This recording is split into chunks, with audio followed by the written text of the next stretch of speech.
ಇನ್ನು ಕಳೆದೊಂದು ವಾರದಿಂದ ಮಲೆನಾಡಿನಲ್ಲೂ ಕೂಡ ಮಳೆ ಅಬ್ಬರಿಸಿ ಬೊಬ್ಬರಿತಾ ಇದೆ. ಜನ ಮನೆಯಿಂದ ಹೊರಗೆ ಬರೋಕೆ ಸಂಕಟ ಪಡುವಷ್ಟು ವಾತಾವರಣ ಬದಲಾಗಿದೆ ಮಳೆಯಿಂದಾಗಿ. ಸೊ ಅಲ್ಲಿಗೆ ಸಂಬಂಧಪಟ್ಟಂತಹ ಒಂದು ವರದಿ ಇದೆ, ನೋಡ್ತಾ ಹೋಗೋಣ. ಮಲೆನಾಡಿನಲ್ಲಿ ಅಬ್ಬರಿಸಿ ಬೊಬ್ಬಿರಿದ ವರುಣದೇವ, ಧರೆಗುರುಳಿದ ಮರ, ಪ್ರಯಾಣಿಕರು ಹೈರಾಣು. ತುಂಗಭದ್ರಾ ಹೇಮಾವತಿ ಒಳಹರಿವು ಹೆಚ್ಚಳ. ಮಲೆನಾಡು ಭಾಗದಲ್ಲಿ ಕಳೆದೊಂದು ವಾರದಿಂದ ಮಳೆರಾಯ ಬಿಡುವು ನೀಡಿದ್ದ. ಮಲೆನಾಡಿನಾದ್ಯಂತ ಅಲ್ಲಲ್ಲೇ ಒಂದಷ್ಟು ಹೊತ್ತು ಸುರಿದು ಸುಮ್ಮನಾಗ್ತಿದ್ದ. ಮಲೆನಾಡಿನಲ್ಲಿ ಮುಂಗಾರು ಮಳೆ ಅಷ್ಟಾಗಿ ಸದ್ದು ಕೂಡ ಮಾಡಿರಲಿಲ್ಲ. ಆದರೆ ನಿನ್ನೆ ಕಾಫಿನಾಡು ಮಲೆನಾಡಿನಾದ್ಯಂತ ಇಡೀ ದಿನ ವರುಣ ಅಬ್ಬರಿಸಿ ಬೊಬ್ಬೆರೆದಿದ್ದಾನೆ. ಇನ್ನು ಮೂಡಿಗೆರೆ ತಾಲೂಕಿನ ದಟ್ಟ ಕಾನನ ಭಾಗದ ಚಾರ್ಮಡಿ ಘಾಟ್, ಬಣಕಲ್, ಕೊಟ್ಟಿಗೆಹಾರ, ಜಾವಳಿ, ಮಲೆಮನೆ ಜೊತೆಗೆ ರಾಣಿಜರಿ, ಸುಂಕಸಾಲೆ, ದೇವರ ಮನೆ ಭಾಗದ ಸುತ್ತಮುತ್ತ ಧಾರಾಕಾರ ಮಳೆಯಾಗಿದೆ. ಧಾರಾಕಾರ ಮಳೆಯಿಂದ ಜನಜೀವನ ಸಂಪೂರ್ಣ ಅಸ್ತವ್ಯಸ್ತವಾಗಿದೆ. ಅರ್ಧ ಗಂಟೆ ಧಾರಾಕಾರ ಮಳೆ ಸುರಿದ್ರೆ ಮತ್ತೆ 1 ರಿಂದ 2 ಗಂಟೆ ವರುಣದೇವ ಬಿಡುವು ಕೊಡ್ತಿದ್ದ.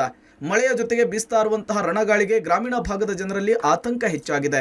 ಭಾರೀ ಗಾಳಿಗೆ ಎಲ್ಲಿ ಮನೆ ಮೇಲೆ ಮರ ಬೀಳುತ್ತೋ, ವಿದ್ಯುತ್ ತಂತಿಯ ಮೇಲೆ ಮರ ಬಿದ್ದು ಕತ್ತಲಲ್ಲಿ ಇರಬೇಕಾಗುತ್ತೋ ಅನ್ನುವಂತಹ ಭಯ ಹಳ್ಳಿಗರನ್ನ ಕಾಡ್ತಿದೆ. ಅತ್ತ ಭಾರೀ ಗಾಳಿ ಮಳೆಗೆ ಚಾರ್ಮಡಿ ಘಾಟಿಯಲ್ಲಿ ವಾಹನ ಸವಾರರು ಪರದಾಡುವಂತಾಗಿದ್ದು, ಭಾರೀ ಮಳೆಯ ಸುರಿದ ಪರಿಣಾಮ ವಾಹನ ಸವಾರರು ಹೆಡ್ಲೈಟ್ ಅನ್ನು ಹಾಕೊಂಡೇ ಓಡಾಡಬೇಕಾದಂತಹ ಸ್ಥಿತಿ ನಿರ್ಮಾಣವಾಗಿದೆ. ಭಾರೀ ಮಳೆಯಿಂದ ಚಾರ್ಮಡಿ ಘಾಟಿಯಲ್ಲಿ ಟ್ರಾಫಿಕ್ ಜಾಮ್ ಉಂಟಾಗಿ ವಾಹನ ಸವಾರರು ಪರದಾಡುವಂತಾಗಿದೆ. ಭಾರೀ ಗಾಳಿಗೆ ಕಳಸಾ ತಾಲೂಕಿನಲ್ಲಿ ಬೃಹತ್ ಮರ ರಸ್ತೆಗುರುಳಿದ ಪರಿಣಾಮ ಕಳಸಾ ಟು ಕುದುರೆಮುಖ ರಾಷ್ಟ್ರೀಯ ಹೆದ್ದಾರಿಯ ನೆಲ್ಲಿಬೀಡು ಬಳಿ 1 ಗಂಟೆಗೂ ಹೆಚ್ಚು ಕಾಲ ಟ್ರಾಫಿಕ್ ಜಾಮ್ ಉಂಟಾಗಿತ್ತು. ಒಟ್ಟಾರೆ ಮಲೆನಾಡಿನಾದ್ಯಂತ ಕಡುಗಟ್ಟಿದ ಮೋಡ ಮುಂದುವರೆದಿದ್ದು ಭಾರೀ ಮಳೆ ಆಗುವ ಸಾಧ್ಯತೆ ಇದೆ. ಸದ್ಯಕ್ಕೆ ಮಳೆಯಿಂದ ಯಾವುದೇ ಅನಾಹುತ ಸಂಭವಿಸಿಲ್ಲ. ಆದರೆ ಮಲೆನಾಡಿನ ಘಟ್ಟ ಪ್ರದೇಶದಲ್ಲಿ ಭಾರೀ ಮಳೆ ಆಗ್ತಾ ಇರೋದ್ರಿಂದ ನಾಡಿನ ಜೀವ ನದಿಗಳಾದ ತುಂಗಭದ್ರಾ, ಹೇಮಾವತಿ ನದಿಯ ಒಳಹರಿವು ಹೆಚ್ಚಾಗಿರೋದು ಸಂತೋಷದ ಸಂಗತಿ.